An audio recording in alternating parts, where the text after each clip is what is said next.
Bom dia, meu amigo, minha amiga, meu irmão, minha irmã. Estamos trazendo mais uma palavra de reflexão. E eu gostaria de conversar com você hoje sobre algo muito importante que afasta muitos cristãos, que traz muita dúvida, que o inimigo ataca isso diretamente, porque a palavra de Deus nos revela isso.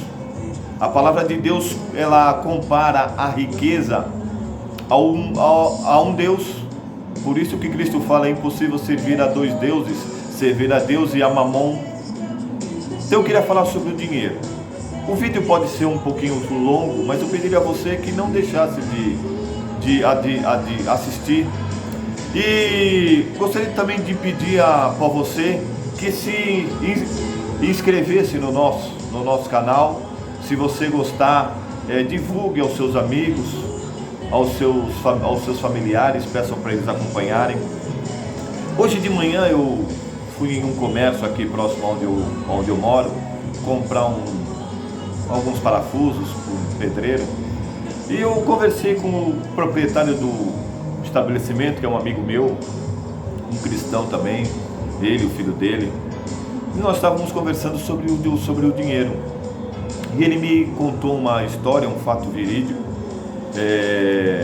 que ele foi ao banco conversar com a gerente, só que na frente dele havia uma outra pessoa, um outro homem, conversando com a gerente.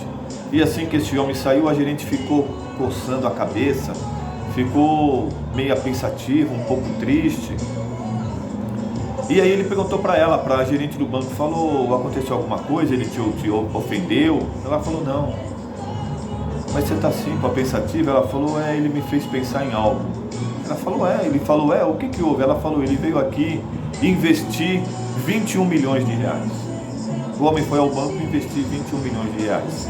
E ela conversou com ele e falou assim: agora o senhor, com esse dinheiro, né, o senhor pode viajar para qualquer lugar do mundo. E esse homem disse para ela, falou: não existe no mundo nenhum país onde eu já não tenha ido visitar. Eu conheço todo mundo. Aí ela falou: então o senhor pode passear com a sua esposa. Aí esse homem falou: eu não tenho esposa. Ela falou: então o senhor pode passear com o seu filho, com os seus filhos, curtir com eles. Ele falou para ela: eu também não tenho filhos. Isso fez ela pensar, porque ela estava passando por dificuldades financeiras. E aí ela falou: caramba, pensando com ela mesma, esse homem tem o dinheiro, mas ele não tem a felicidade. E eu disse para esse meu amigo, eu falei: meu amigo, eu não vou falar o nome dele para não. Falei: meu amigo, existem pessoas que são tão pobres, mas tão pobres, que a única coisa que tem é o dinheiro. E aí gerou, até o filho dele deu risada, falou: Falei: gente, porque o dinheiro na nossa vida precisa ter um propósito. Você precisa ter um dinheiro, esse dinheiro precisa ter uma razão. Você precisa saber para que serve o dinheiro. Depois que você souber para que serve o dinheiro, você tem que ter um propósito. Para que esse dinheiro? Qual o propósito desse dinheiro? Para que eu vou trabalhar e qual o propósito? Porque senão o dinheiro é algo fugaz, é algo besteira. Aí você vai falar: pastor, o senhor não sabe o que o senhor está falando, eu estou cheio de dívida. Não, é verdade. Eu não estou dizendo que nós não precisamos de dinheiro para viver nesse mundo a qual nós somos estrangeiros. Nós precisamos de dinheiro, temos conta para pagar, temos compromissos, temos família, esposa, filhos. Mas se esse dinheiro ele não servir para trazer a felicidade para aqueles a qual nós amamos e para aqueles a qual nos amam, para que serve o dinheiro? Para que serve acumular? Para que importa você ter 21 milhões no banco se você não tem com quem gastar? Eu vou viajar, eu com esse dinheiro eu viajava para o mundo inteiro. Tá, sozinho? Com esse dinheiro eu comprava uma casa com piscina para ficar sozinho? Veja a importância, o dinheiro é importante sim, mas as pessoas, o propósito é muito maior do que o dinheiro. Se você tem uma esposa, se você tem um filho, se você tem uma família, o dinheiro é um complemento, é aquilo que vai te trazer aquela felicidade. O dinheiro não é mais importante do que a tua família, o dinheiro não é mais importante do que as pessoas que você ama. Você está entendendo?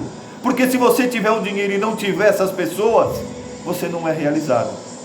Mas o inverso é verdadeiro. Se você tiver a sua esposa e os seus filhos, apesar de toda dificuldade, você vai ter um propósito nessa vida. A sua família que te ama. E se você não souber usar o dinheiro te afasta das pessoas.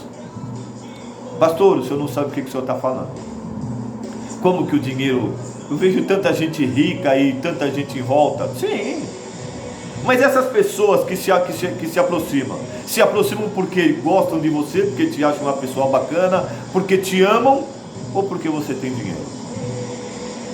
Você está comprando a amizade delas, está barganhando, ou você mesmo, com a sua riqueza, pode olhar e falar: essa pessoa só veio aqui hoje por causa do meu dinheiro.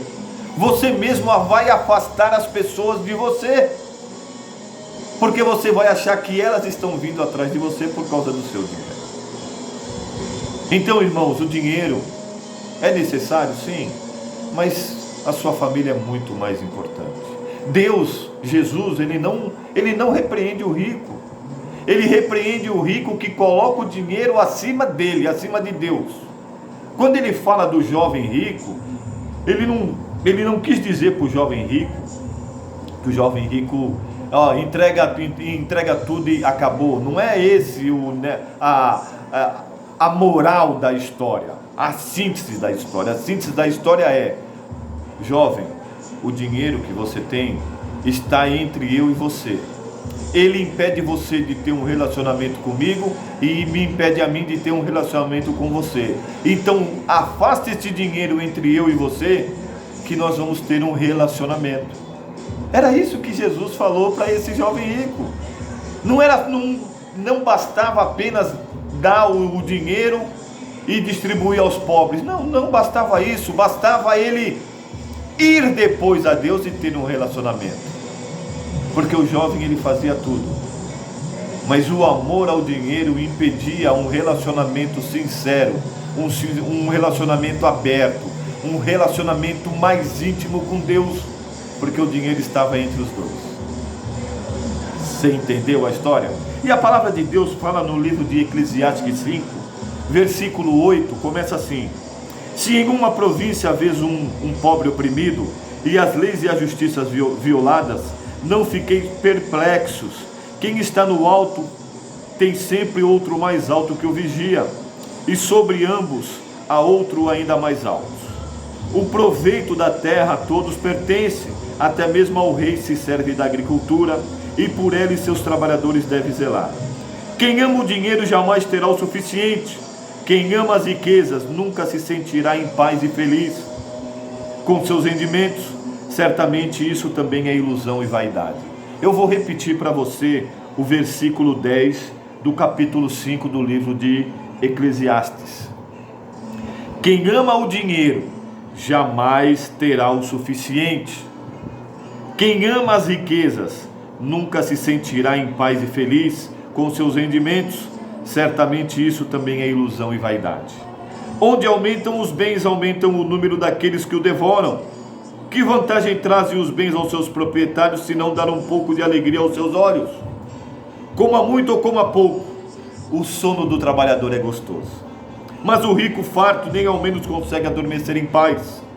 Há um mal terrível que observei debaixo do sol: riquezas que o dono avarento acumula para sua própria desgraça. Basta um mau negócio e tudo poderá se perder. Se tiver um filho, este ficará de mãos vazias. O ser humano sai nu do ventre de sua mãe, assim como vem ao mundo, assim parte deste. De todo o trabalho que se extenuou, nada poderá levar consigo. Mas há ainda outro mal doloroso: concluir ao final da vida, que simplesmente correu atrás do vento.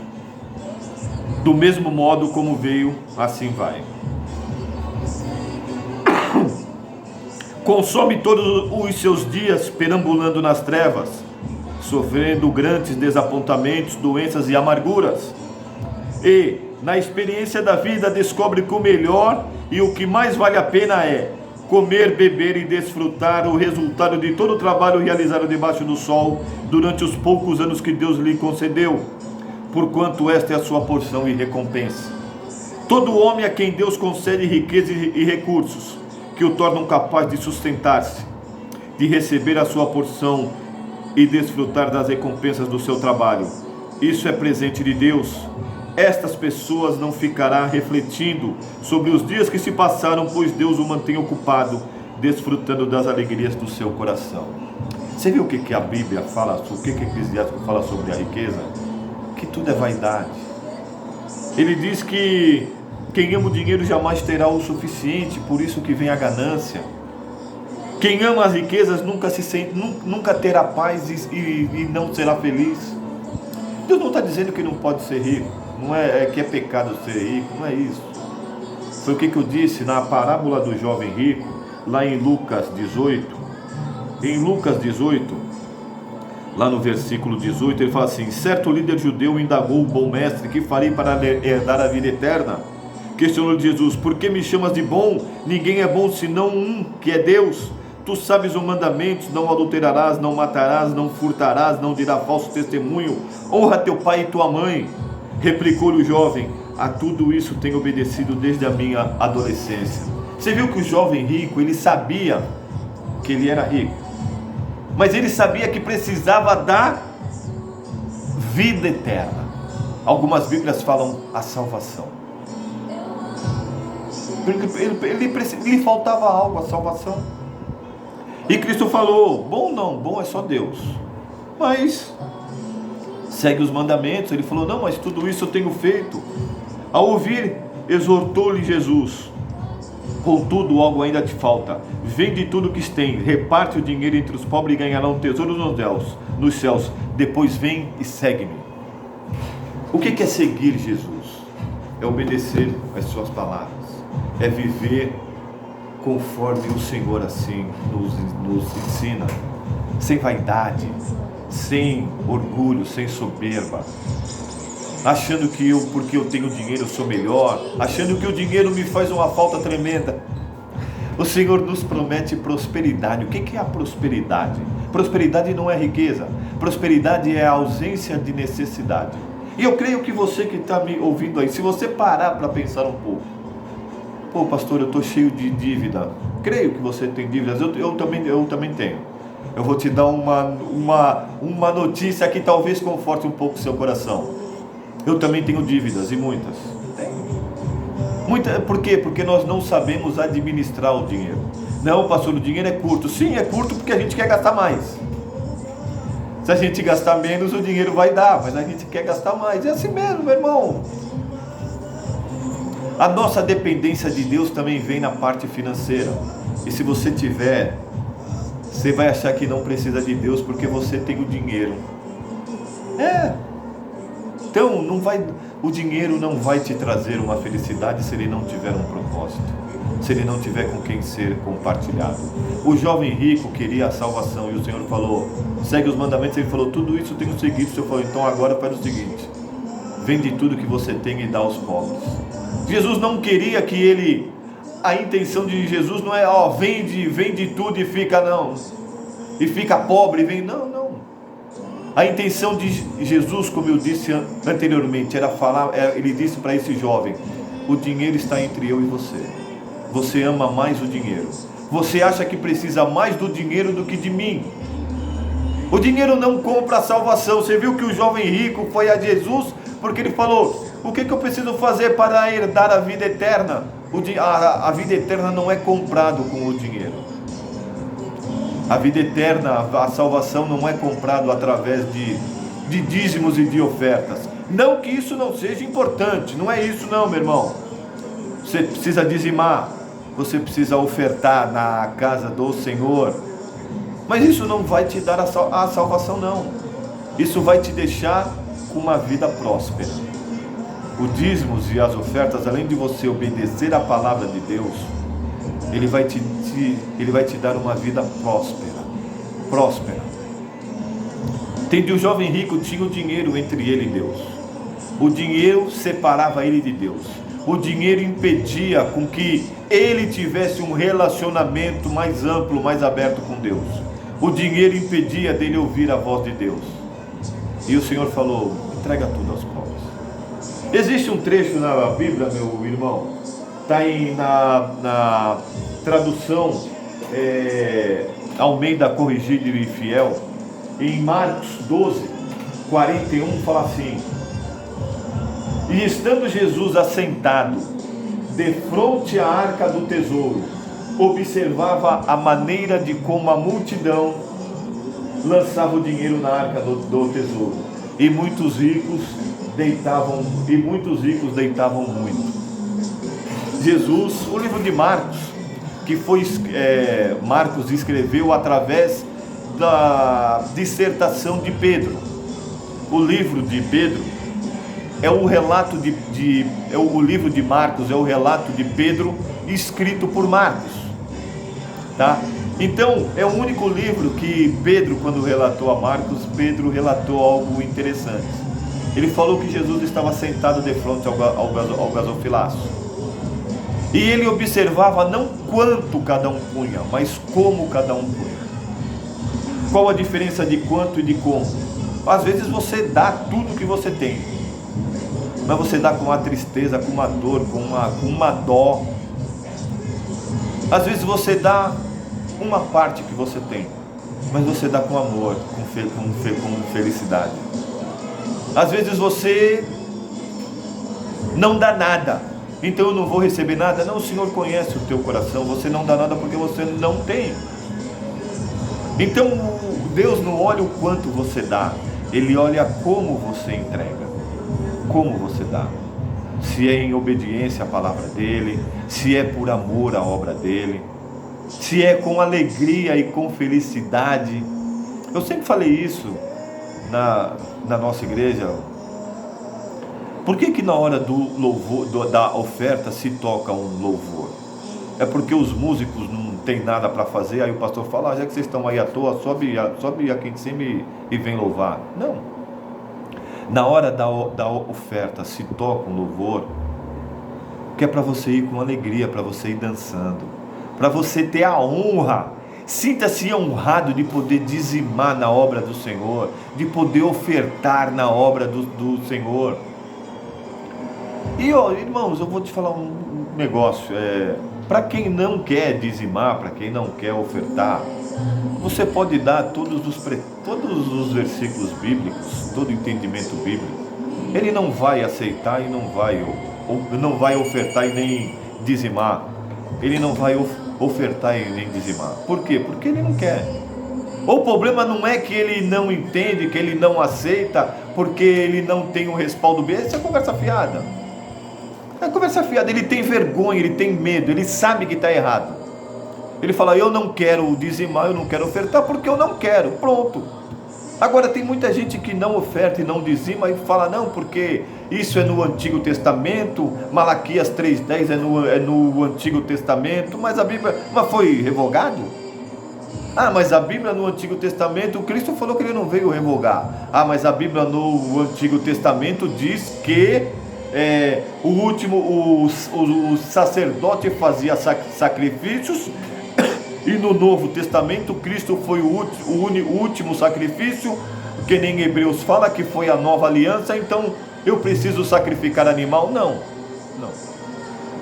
Isso o Novo Testamento relata para nós que Cristo foi a última oferta, e Ele é o último sacerdote, que o véu se rasgou. Hoje você tem contato direto com Deus, é verdade.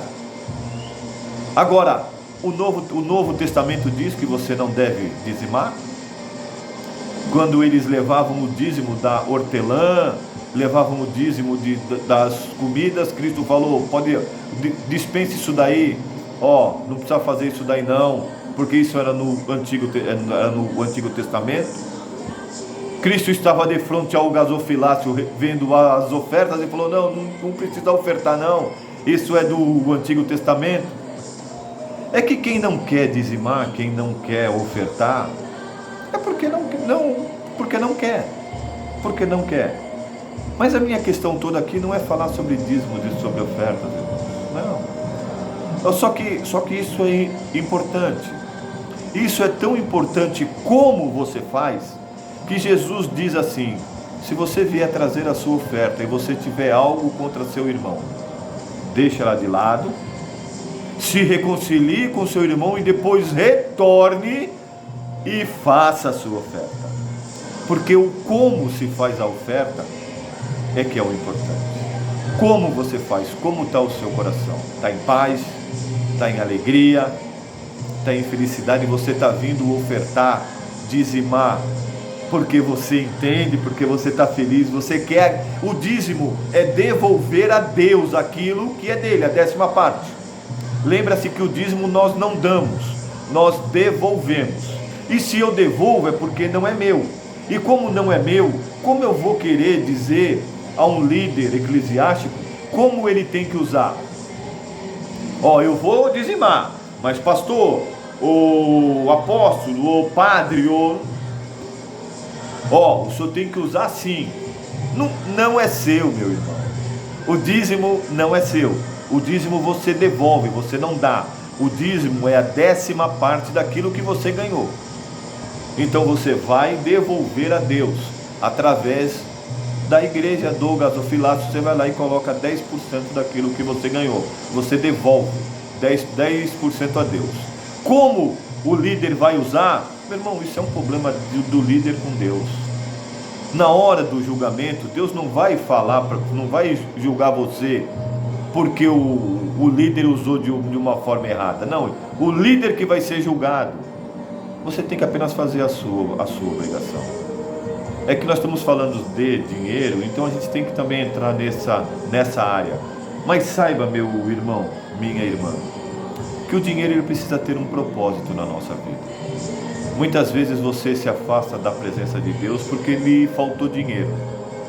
Quantas pessoas que acontece isso? Pede uma porta de emprego a Deus, e aí quando ele começa a trabalhar, ele deixa de ir para o culto, porque não dá mais tempo, ele chega cansado. Eu estou cansado hoje, não vou para o culto. Não vai nem agradecer aquele a qual lhe deu a condição de ganhar o seu salário. Mas eu posso orar em casa. Meu irmão, ainda vou fazer um vídeo sobre isso, sobre a importância da igreja. Eu só vou te dar uma pincelada sobre o que eu entendo a importância da igreja. A importância da igreja é de você ter um tempo reservado a Ele, ao Deus Todo-Poderoso. De você ter um compromisso, um comprometimento, de que naquele dia, naquela hora, você vai parar tudo o que você está fazendo e você vai se dirigir à casa dele. Você vai se dirigir à casa do Senhor para orar, para ouvir a palavra, para ter comunhão com os irmãos. Você precisa ter esse compromisso com Deus, esse sacrifício também de parar tudo e ir até a igreja. Mas isso é para um outro vídeo. O vídeo de hoje eu só estamos falando sobre dinheiro, que muitas vezes você pode estar passando por uma dificuldade financeira muito grande. Meu irmão, confie em Deus. Se você serve ao Deus Todo-Poderoso, a palavra dele fala que eu nunca vi um justo mendigar um pão, nem sua descendência perecer. Nunca vi. O Senhor vai te abrir um escape, uma porta de emprego. Só não esqueça dele. Não deixe que o dinheiro se sobreponha entre você e Deus. Você precisa do dinheiro? Precisa, para pagar as suas contas, mas, como nós começamos lá no início, valorize a sua família. A sua família é mais importante que o dinheiro. Os seus filhos são mais importantes do que o dinheiro. A sua esposa é mais importante do que o dinheiro. A sua mãe e o seu pai é mais importante que o dinheiro. Os seus amigos são mais importantes que o dinheiro. Deus é mais importante do que o dinheiro. O dinheiro tem que ser sempre em segunda parte, nunca em primeira parte. Porque se você tiver só ele, você não tem nada. Se você tiver somente o dinheiro, você não vai ter nada. Amém? Que Deus abençoe Muito obrigado. E se inscreva no nosso canal. Se você gostou, compartilhe. É que eu te peço. Fica com Deus. Até o próximo vídeo. Em nome de Jesus.